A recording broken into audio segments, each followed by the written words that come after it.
Hello dear student, स्वागत है आप सभी का शुभम क्लासेस के इस नए वीडियो में। मैं संजीव सर। स्टूडेंट, आज के इस वीडियो में हम आपके केमिस्ट्री का चैप्टर नंबर 4 कार्बन यौगिक उसके यौगिक इस चैप्टर के सभी इंपॉर्टेंट क्वेश्चन को बताने वाले हैं और साथ ही साथ स्टार्टिंग में ही एक दो क्वेश्चन को हम बताएंगे भी किस तरीके से आपको बोर्ड एग्जाम में लिखना है। वो तरीका भी हम आज के इस वीडियो में डिस्कस करने वाले हैं। तो सभी लोग इस वीडियो को शुरू से लेकर लास्ट तक बिना स्किप किए हुए देखिएगा, क्योंकि ये चैप्टर आपके बोर्ड एग्जाम के लिए काफ़ी ज़्यादा इंपॉर्टेंट चैप्टर है। और इस चैप्टर में जैसा कि आप सबसे ज़्यादा जानते हैं कि IUPAC भी है, ठीक है, किसको कैसे प्राप्त करते हैं, ठीक है, ये सारे रिएक्शन भी है, क्या होता है जब इसमें भी वो रिएक्शन है। तो बहुत ही इंपॉर्टेंट चैप्टर है। तो चलिए चैप्टर को स्टार्ट करते हैं। सबसे पहले हाँ, IUPAC के लिए आपको बहुत ज़्यादा दिक्कत लेने की ज़रूरत नहीं। अगर आपको IUPAC नहीं आती है तो IUPAC फाइनल स्टार्ट के वीडियो में IUPAC का हम ऐसा आसान ट्रिक बताएंगे कि कोई भी नाम दिया जाए आप उसको आसानी से उसका IUPAC नाम बता सकते हैं, ठीक है। चलिए, सबसे पहला जो इंपॉर्टेंट क्वेश्चन है इस चैप्टर की वो है कार्बन की संयोजकता पर संक्षिप्त टिप्पणी लिखिए। कार्बन की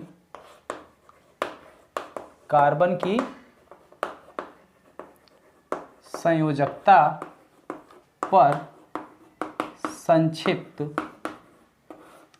टिप्पणी लिखिए। संक्षिप्त टिप्पणी का मतलब है, जैसे यहाँ पे बात कर रही है कार्बन की संयोजकता, तो सबको पता है कि कार्बन की संयोजकता जो है वो 4 होती है। लेकिन ये जो कार्बन की संयोजकता है ये 4 तो होती है, लेकिन ऐसे दिखाया ऐसे जाता है, ठीक है, लेकिन ये इस तरीके से ये समचतुष्फलकीय संरचना के द्वारा जुड़ा हुआ होता है, यानी कुछ इस तरीके से होता है, ठीक है। बीच में अगर आपका C है तो कुछ इस तरीके से ये आपका जुड़ा हुआ होता है, ये C, इधर C, ठीक है, और इधर भी C, यानी और इधर भी C, ठीक है।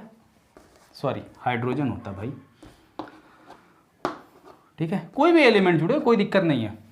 और इसके किसी भी दो बॉन्ड के बीच में कोण कितना होता है? 109 डिग्री 28 मिनट। कितने अंश का कोण बनता है? ये समचतुष्फलकीय संरचना द्वारा जुड़ा होता है और इसके दो बंध के बीच में, यानी इसके दो बॉन्ड के बीच में 109 डिग्री 28 मिनट का कोण बनता है, ठीक है। यहां पर भी वही कोण बनेगा, यहां पर भी, और यहां पर भी वही कोण बनेगा, ठीक है। तो ये कार्बन की संयोजकता है, ठीक है। इसी के बारे में आपको क्या करना है दोस्तों, जैसा आप सभी का एग्जाम आपके नजदीक है तो अनअकैडमी आपके लिए लेकर आए हैं अनअकैडमी आस्क अ डाउट, जिसमें आप अपने सभी विषयों के डाउट बिल्कुल कभी भी कहीं भी पूछ सकते हो। आपको प्ले स्टोर से अनअकैडमी ऐप को डाउनलोड करना है। जैसे ही ऐप को आप डाउनलोड करोगे वहां पर आपको जाना है आस्क अ डाउट वाले सेक्शन पर, ठीक है। जैसे ही आस्क अ डाउट वाले सेक्शन पर आप जाओगे तो आपको जिस भी सब्जेक्ट में प्रॉब्लम आ रहा है उस सब्जेक्ट का आपको क्वेश्चन अपने गैलरी में सेव कर लेना है और आपको सेलेक्ट कर लेना है, ठीक है। जैसे ही आप क्वेश्चन को सेलेक्ट कर लोगे फिर आपको एक इंपॉर्टेंट काम करना है कि क्वेश्चन को अच्छे से क्रॉप कर लेना है, जो क्वेश्चन आप पूछ रहे हो, ठीक है। फिर आपको क्रॉप कर आपको सेंड कर देना है। जैसे ही आप सेंड पे क्लिक करोगे आपको विद इन 10 सेकेंड आपको उसका सॉल्यूशन, वीडियो सॉल्यूशन मिलेगा, ठीक है। और आप अपना डाउट तुरंत सॉल्व कर सकते हो। और सबसे मोस्ट इंपॉर्टेंट बात है, आपको एक बार में सिर्फ एक ही डाउट सॉल्व करना है, ये नहीं कि एक साथ कई क्वेश्चन को आप सेंड कर दो, ठीक है। और आज आपके पास एक बहुत ही सुनहरा मौका है। जितने भी स्टूडेंट देख रहे हैं, अगर आज आप 10 डाउट अपने पूछते हो तो आपको अनअकैडमी का प्लस सब्सक्रिप्शन बिल्कुल फ्री में मिलेगा। तो जितने भी स्टूडेंट देख रहे हैं, डिस्क्रिप्शन में लिंक है, आप वहां जाकर इसमें अपने डाउट पूछ सकते हो। और वहां पर अगर आपसे कोई भी कोड मांगता है तो शुभम@12 यूज करना, आपको बिल्कुल फ्री में सभी क्लासेस आपके ओपन हो जाएंगे, ठीक है। स्टार्ट करते हैं आज की। थोड़ा सा बढ़ा चढ़ा के लिखना, यही आपकी संक्षिप्त टिप्पणी हो गई, ठीक है। चलिए आगे बढ़ते हैं अगले इंपॉर्टेंट क्वेश्चन की तरफ। अगला इंपॉर्टेंट क्वेश्चन है समजातीय श्रेणी क्या है, ठीक है, या सजातीय श्रेणी क्या है। सजातीय श्रेणी क्या है? तो अगर हम सजातीय श्रेणी की बात करें तो उस श्रेणी में जो भी एलिमेंट आएंगे, जो भी तत्व आएंगे, उन सब के गुण, प्रॉपर्टी, रिएक्शन करने के तरीके, उनका सामान्य सूत्र सब एक ही चीज, ठीक है, पूरा एक दूसरे से मिलते जुलते होंगे। तो इस प्रकार की श्रेणी को हम क्या कहते हैं? सजातीय श्रेणी कहते हैं। जैसे मान लीजिए आप कोई भी एक ग्रुप उठा लीजिए, ठीक है, जैसे मान लो आपने एल्केन में OH जोड़ दिया, ठीक है, एथेनॉल हो गया, मेथेनॉल, ठीक है, प्रोपेनॉल, ब्यूटेनॉल। अगर आप देखें तो सबका फंक्शनल ग्रुप एक ही है, ठीक है। जैसे आपने एग्जाम्पल ले लिया CH3OH मेथेनॉल, C2 या CH3CH2OH, ये आपका क्या हो गया, एथेनॉल, ठीक है, मेथेनॉल, एथेनॉल, ठीक है। और ये ले लिया आपने CH3CH2CH2OH, ठीक है, प्रोपेनॉल। उसके बाद आपने ले लिया ब्यूटेनॉल, CH3CH2CH2OH, ये आपका क्या हो गया, प्रोपेनॉल हो गया, ठीक है। तो अगर आप ध्यान से देखें तो सबका फंक्शनल ग्रुप OH सबका फंक्शनल ग्रुप सेम है, और हर एक के बीच में अगर देखें तो कितने का अंतर है, CH2 का अंतर है। कितने का, सिर्फ एक ही, यानी कितने का अंतर है, CH2 का। इसके बीच में CH2 का अंतर है, इसके बीच में CH2 का अंतर है, और इसके बीच में CH2 का अंतर है। और अगर इसका अणुभार सबका अणुभार देखें तो CH2 का अणुभार कितना होता है, कार्बन का भाई 12, 2 14, तो 14 का अंतर होगा। इसके अणुभार में भी 14 का अंतर होगा, यानी हर एक के बीच में कितने का, एक समान गैप है, यानी सिमिलरिटी मिल रही है, एक समानता मिल रही है। तो इस प्रकार की जो हमारी ये सीरीज होगी, ये क्या कहलाएगी, सजातीय श्रेणी कहलाती है, ठीक है। बात समझ गए। चलिए आगे देखिए अगले इंपॉर्टेंट क्वेश्चन की तरफ। अगला इंपॉर्टेंट क्वेश्चन है, क्वेश्चन नंबर 3 है, संतृप्त अथवा असंतृप्त हाइड्रोकार्बन से आप क्या समझते हैं, ठीक है। संतृप्त अथवा असंतृप्त हाइड्रोकार्बन से आप क्या समझते हैं। संतृप्त अथवा असंतृप्त हाइड्रोकार्बन से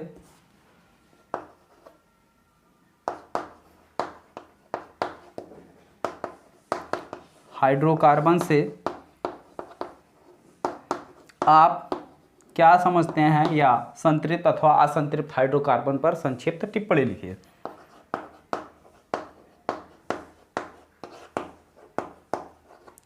ठीक है, तो संतृप्त हाइड्रोकार्बन की अगर हम बात करें तो वो कार्बन परमाणु जिसकी चारों संयोजकता एक एक हाइड्रोजन बॉन्ड के द्वारा पूरी होती है, वो क्या कहलाते हैं, संतृप्त हाइड्रोकार्बन कहलाते हैं। और ऐसे हाइड्रोकार्बन यानी ऐसा कार्बन जिसकी चारों संयोजकताएं हाइड्रोजन बॉन्ड के द्वारा नहीं, ठीक है। जैसे मान लो संतृप्त की अगर हम बात करें, जैसे ये C हो गया, तो इसकी चारों संयोजकताएं क्या हैं, हाइड्रोजन के द्वारा कंप्लीट हुआ है, ठीक है। तो ये हमारा संतृप्त में आ जाएगा। लेकिन अगर हम असंतृप्त की बात करें तो ये कुछ इस तरीके से हो जाएगा, C जैसे कार्बन कार्बन के बीच में डबल बॉन्ड, ठीक है, बाकी जो बच रहे हैं वो हाइड्रोजन से कंप्लीट हो गए, ठीक है। तो कुछ इस तरीके से कार्बन जुड़ा हो कि उसकी चारों संयोजकताएं हैं वो क्या है, हाइड्रोजन बॉन्ड के द्वारा पूरी नहीं होती हैं, बल्कि कार्बन कार्बन के मध्य एकल बॉन्ड या डबल बॉन्ड, ठीक है, सॉरी एकल बॉन्ड नहीं, डबल बॉन्ड या ट्रिपल बॉन्ड के द्वारा ये कंप्लीट कर ली जाती हैं, ठीक है, इस तरीके से। तो ये हमारे असंतृप्त में आ जाते हैं। ये क्या आ जाते हैं, असंतृप्त हाइड्रोकार्बन कहलाते हैं। देखिए, क्योंकि इस कार्बन की चारों संयोजकता हाइड्रोजन परमाणु से पूरी हो रही है, नहीं हो रही, बल्कि कार्बन कार्बन के बीच में डबल बॉन्ड बन रहा है, तब जाके इसकी संयोजकता कंप्लीट हो रही है। यहाँ पे देखिए, यहाँ पे कार्बन कार्बन के मध्य ट्रिपल बॉन्ड, ठीक है, तो इस तरीके से इसकी संयोजकता पूरी हो रही है, यानी ये असंतृप्त है। अगला इंपॉर्टेंट क्वेश्चन है IUPAC, ठीक है।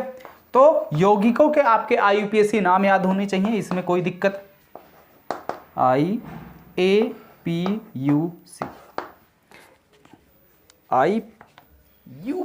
होता है भाई, IUPAC international union pure applied chemistry, ठीक है, ये इसका फुल फॉर्म होता है, international union pure applied chemistry, ठीक है। आगे देखिए अगला इंपॉर्टेंट क्वेश्चन है, मेथेन की ओजोन नाइट्रिक अम्ल, ठीक है, वायु के साथ अभिक्रिया। मेथेन जो है आपका ओजोन वायु, ठीक है, और ऑक्सीजन के साथ कैसे क्रिया करता है उसको लिखना है, मीथेन की अपक्रिया। तो मीथेन की जितनी भी अपक्रियाएं होती हैं उसको आपको देख लेना है, मीथेन की अपक्रिया।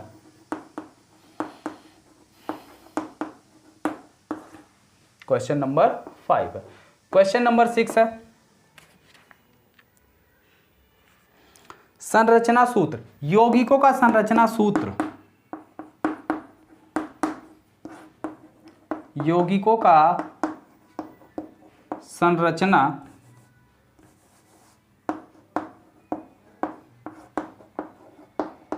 ठीक है। हर एक यौगिक का संरचना सूत्र आपको अच्छे से समझ में आना चाहिए और बनाना भी आना चाहिए। अगला इंपॉर्टेंट क्वेश्चन है,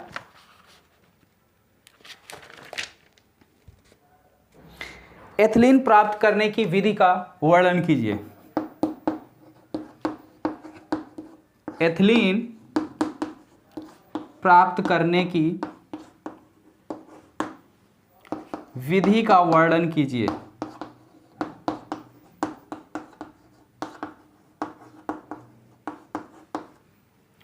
अगला है इंपॉर्टेंट क्वेश्चन, क्वेश्चन नंबर 8 है, साबुनीकरण पर संक्षिप्त टिप्पणी लिखिए, या साबुनीकरण पर टिप्पणी लिखिए। साबुन को कैसे बनाया जाता है ये सारी चीजें जो है लिखना है।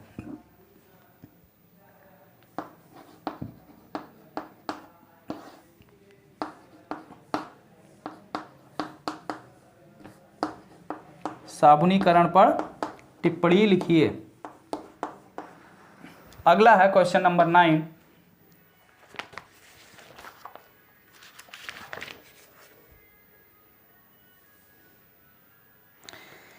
एलिफैटिक तथा एरोमेटिक यौगिकों में अंतर स्पष्ट कीजिए। एलिफैटिक तथा एरोमेटिक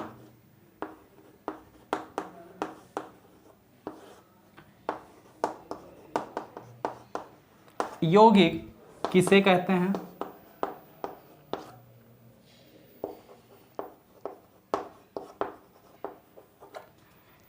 उदाहरण सहित अंतर स्पष्ट कीजिए।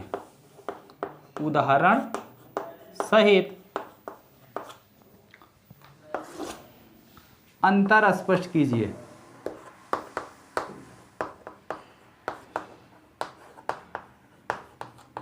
उदाहरण सहित अंतर स्पष्ट कीजिए।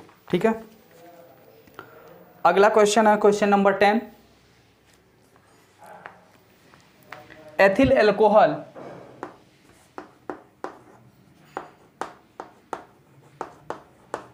एथिल एल्कोहल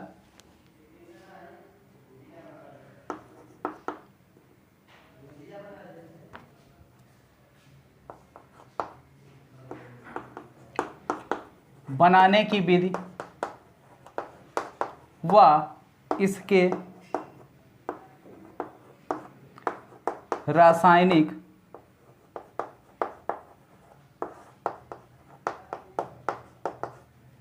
गुणों का वर्णन कीजिए।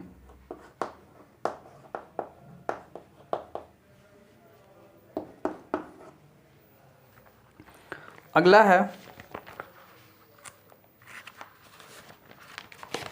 एथेनॉल बनाने की विधि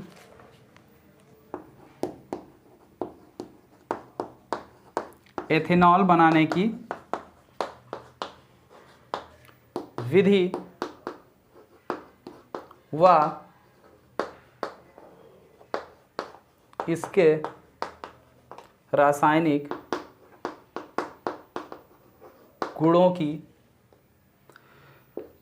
गुणों का वर्णन कीजिए। अगला है क्वेश्चन नंबर 12, एसेटिक अम्ल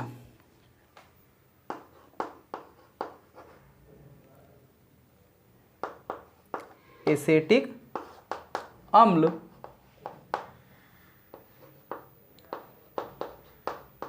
बनाने की विधि व इसके रासायनिक गुणों का वर्णन कीजिए। ठीक है। अगला है इंपॉर्टेंट क्वेश्चन, क्वेश्चन नंबर 13।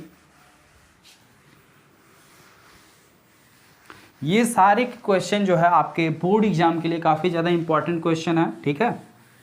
तो इन सभी क्वेश्चन को आपको अच्छे से तैयार करना है। एस्टरीकरण से आप क्या समझते हैं, ठीक है, इसका भी वही कहानी है। 13 एस्टरीकरण से आप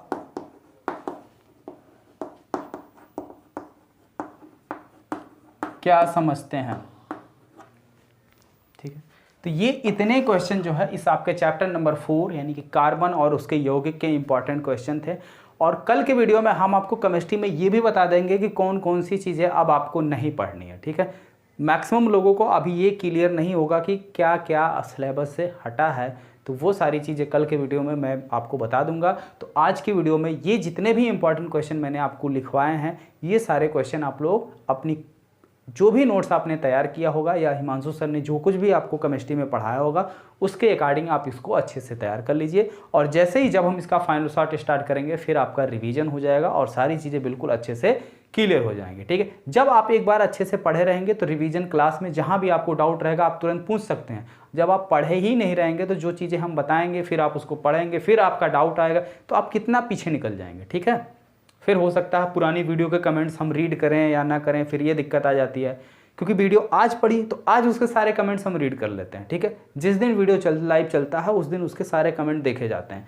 अब 2-3 दिन बाद भी देखे जाते हैं, लेकिन जब वीडियो ज़्यादा पुरानी हो जाती है तो उसके कमेंट जो है उतना रीड नहीं किए जाते हैं। तो ये एडवांटेज है, अगर आप पहले से थोड़ा बहुत इसको देख लेंगे तो जहाँ पर भी आपको डाउट होगा तुरंत आप कमेंट कर देंगे, वो तुरंत आपका जो है कंसीडर कर लिया जाएगा और आपका डाउट क्लियर हो जाएगा।